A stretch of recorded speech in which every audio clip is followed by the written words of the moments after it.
I, 28 male, have been married to my wife for 4 years, and we have a toddler son together. My older sister, Ariel, has 2 kids with her husband. She's my only sibling, but we don't speak and haven't since my wedding 4 years ago. My wife knew I had no relationship with my sister or mother whenever we got together, but now it's causing an argument. We were a pretty typical family until my mom cheated my senior year of high school with a coworker. My dad moved out immediately, and I moved with him. This caused the rift between my sister and me.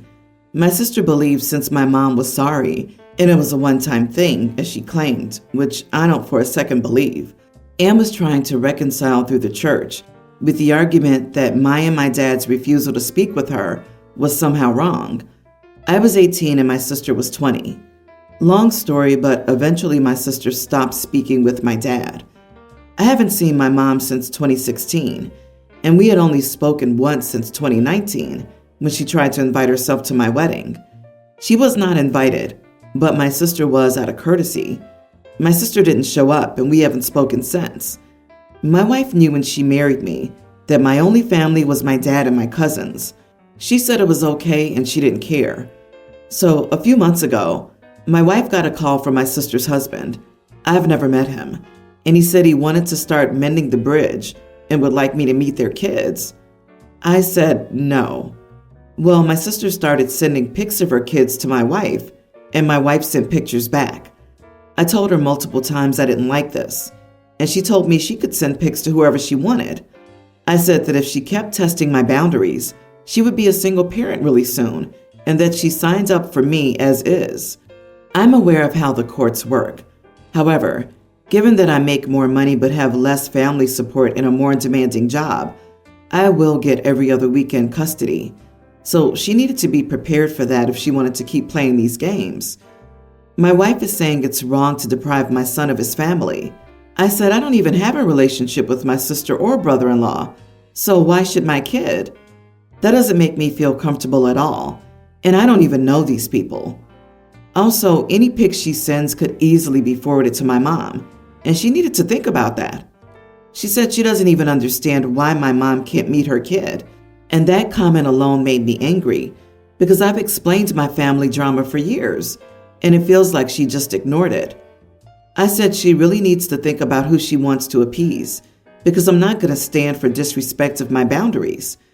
My dad agrees with me and is telling me I should start setting aside money now for an exit strategy because my wife's behavior is exactly how my mom used to act, and I should see the warning signs now. Am I the idiot? Not the idiot, and your wife's refusal to respect your boundaries is definitely very concerning. Sometimes people who grew up without any type of serious issue or estrangement just don't get it. Your mom showing up uninvited to your wedding shows me all I need to know about her. Also, it's funny that mended fences start after you have a kid. That's what this is about. Access to your kid. Take your kid and go stay with your dad for a couple of days and follow your dad's advice. Disagree, I'm sorry, but your dad is an idiot. When you were young, he basically put his ego over you having a mom. Yes, you should have been upset that your mom cheated on your dad and broke up your family, but this years-long vendetta is messed up. You lost your mom defending your dad's ego. You sacrificed your sister for your dad's ego. You sacrificed your relationship with your nieces and nephews for your dad's ego. Now you're going to sacrifice your relationship with your wife? Seriously, dude? Do you want to break up your own children's family to preserve your dad's ego? And the fact that your dad is egging you on and getting angry that your wife wants a relationship with his own grandchildren is sickening. Yeah, your mom cheated decades ago, but your dad's not a good person. He sounds quite evil. That is so messed up and unhealthy. You are the idiot. If she keeps testing your boundaries, she'll be a single woman soon? Like, what? You're threatening your wife, the lady that carried and gave birth to your kid, just a couple of years ago because you have mommy issues? Your sister didn't cheat on you. Get over it. Agree. You need to seek out therapy for your parents' divorce and couples counseling for you and your wife. My completely uneducated opinion is that it seems like your father weaponized your emotions against your mother, and he's using those same emotions to drive a wedge between you and your wife. She crossed the line, but your father should stay out of it. Instead, you're now issuing relationship-ending ultimatums over a couple of pictures. She's not blameless either. You guys need to seek some help to process this. Going no contact with your mother over her infidelity seems way too harsh. But again, therapy. I, 22 male, have an older brother, 27, who's been dating this girl around the same age for quite some time. Unfortunately, my brother wasn't as lucky in the gene pool as me, and he isn't someone you'd consider conventionally attractive. He's a good guy, just not lucky with girls or dating. Well, his girlfriend is blind, and also the hottest girl my brother's managed to pick up. And yesterday they had a family gathering to announce that she's pregnant. While it wasn't a planned pregnancy, they do plan to keep the baby.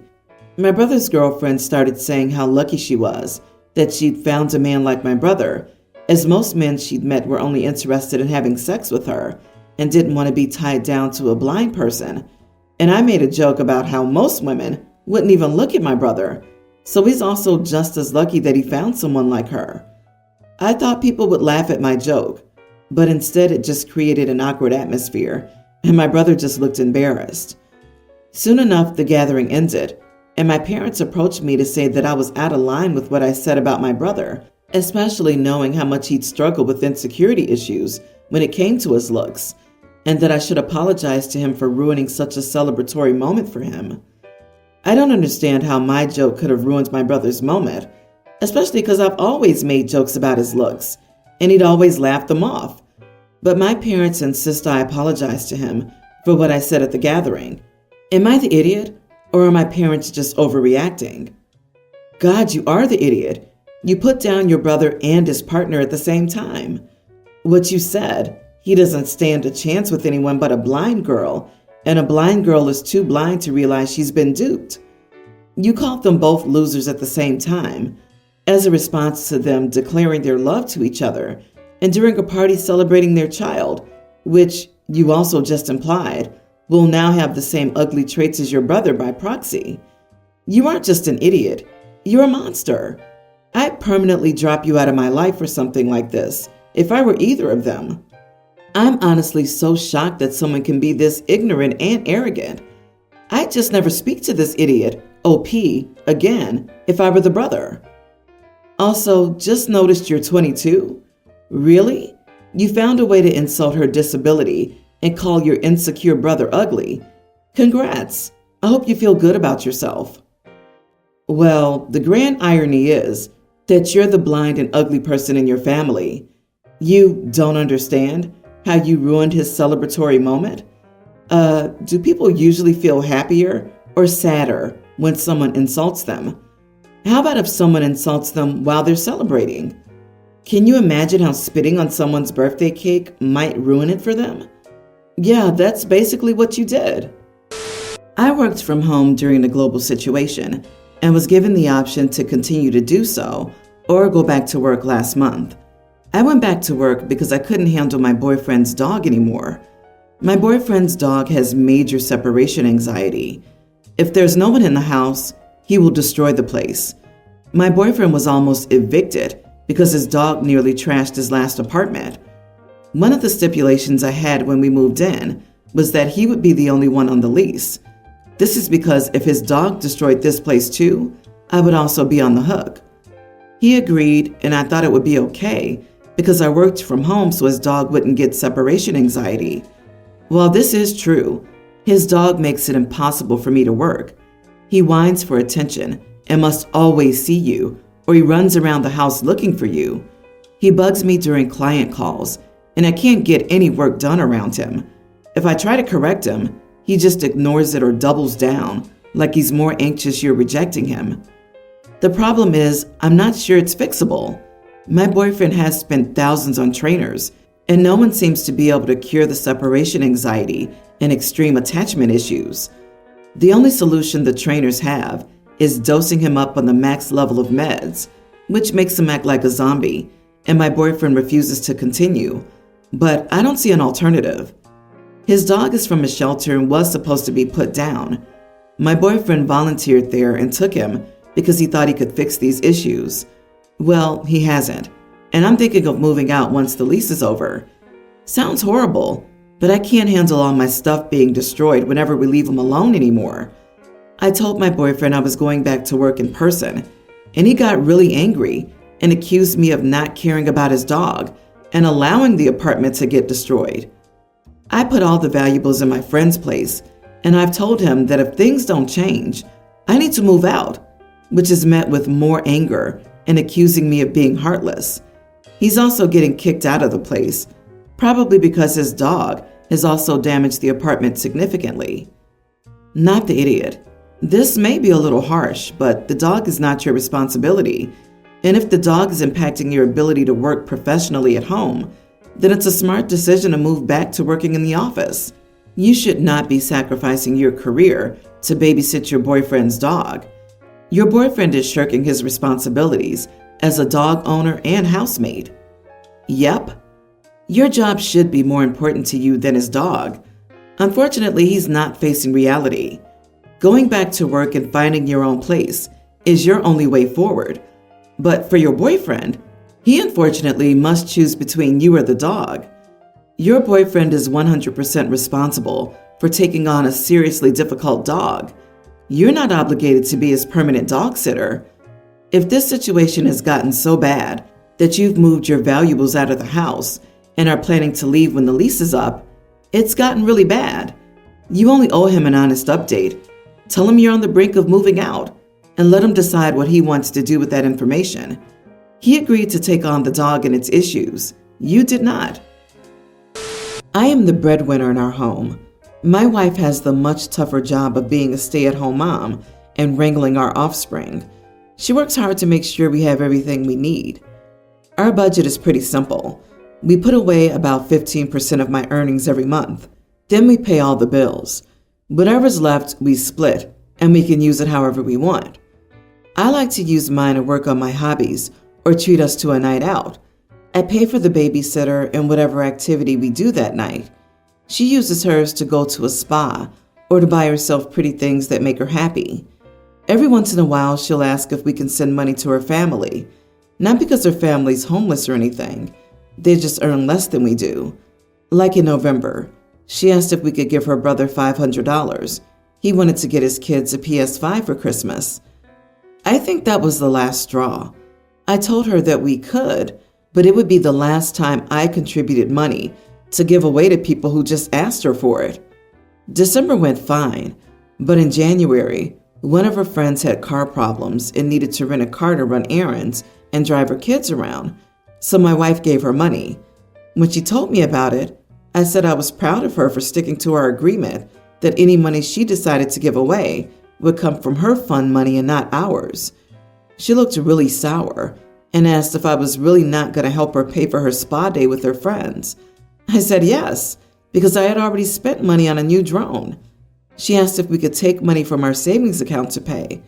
Again, I said no, because that's for emergencies and household expenses. She's mad at me for not helping her friend. I pointed out that she could have kept her money and driven her friend around on errands or picked up her kids. She said I was being a jerk and slammed the door.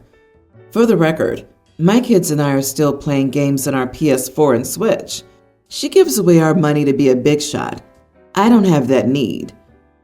So she's happy to help out her family and friends when it comes out of your pocket, not just hers. Yeah, she's being an idiot for expecting you to keep on footing the bill. The fact that date nights come from your half makes this even worse. You're not an ATM, and she needs to learn to live within her means rather than supporting friends and family in that way. Yeah, she wants to be Johnny Big Potatoes with her money. That's her business, and you don't have to support that. She doesn't get to unilaterally decide what to do with the family's money. That needs to be a conversation and agreement first, unless it's a genuine emergency, of course.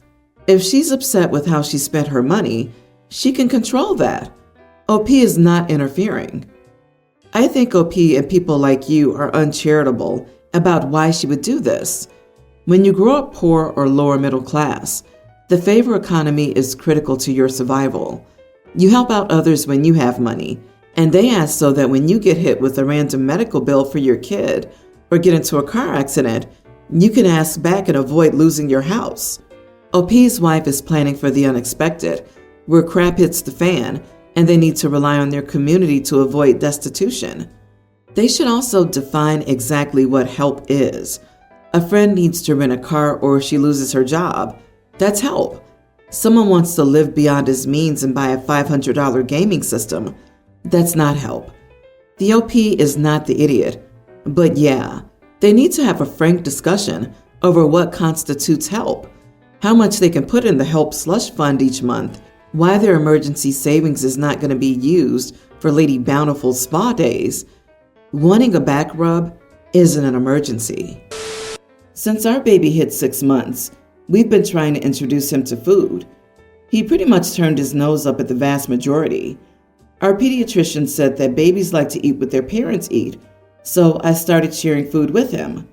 The thing is, the plain mashed sweet potatoes and carrots are gross, so I put cinnamon in the sweet potatoes and some garlic and pepper in the carrots, just a little, to make it palatable. I looked up if these are safe for babies, and they are, although honey definitely isn't, and that was one of my original ideas, so I'm glad I looked it up. For the past week, he's been eating with me, and it's been awesome, and he sleeps better too. However, my wife has been furious when she saw me put cinnamon in the sweet potatoes. She said it wasn't safe for the baby, and I should never have done that without consulting her. I explained that I did research, but she said that didn't matter because a mother's instincts are more important. I asked, what about my instincts? And she said I didn't have any. She said moms instinctually know what's good for their babies. The whole thing has me bummed out because I was enjoying sharing dinner with my little guy. Was I an idiot for not asking permission to season my baby's dinner? Not the idiot. And if she's going to claim mother's instincts every time you disagree, it'll be a long 18 years. She's shutting you out. She wants to be the gatekeeper. And for some sexist reason, she thinks the mother gets more control than the father. You did research and she didn't care. She's not being rational. She just wants to make all the decisions. You are the father. She should listen to you and what you've discovered. You are half of this team. Talk to her about getting on the same page and making these discoveries together. I salute you for introducing more complex food to the baby. He'll likely not be a picky eater. As long as you research it, I don't see why you shouldn't introduce more interesting foods to your baby. Also, she can check her sexism at the door. She isn't a baby expert because she's female. I hate everything about how she's treating you, and you sound like an amazing and involved dad. If she keeps treating you like this, one day she'll be complaining about how you don't do anything. She needs to chill out. Bring up issues that matter. There are 0 reasons why a baby can't eat spice. Salt and honey are to be avoided, but cinnamon? Come on. I'm not sure babies at that age have very developed taste buds. However, if the spices are safe for babies and your baby's eating the food with spices, I don't see the problem. Your wife should be thrilled that you took responsibility for feeding the baby for an entire week before she could be bothered to notice that you were adding spices. Yeah, and the narrative that women have instincts like this is damaging to women too. It means that women often do the lion's shares of childcare because it's assumed that we're naturally better at it when we're all just learning and figuring it out as we go. OP sounds like an awesome dad, and his wife needs to chill the heck out.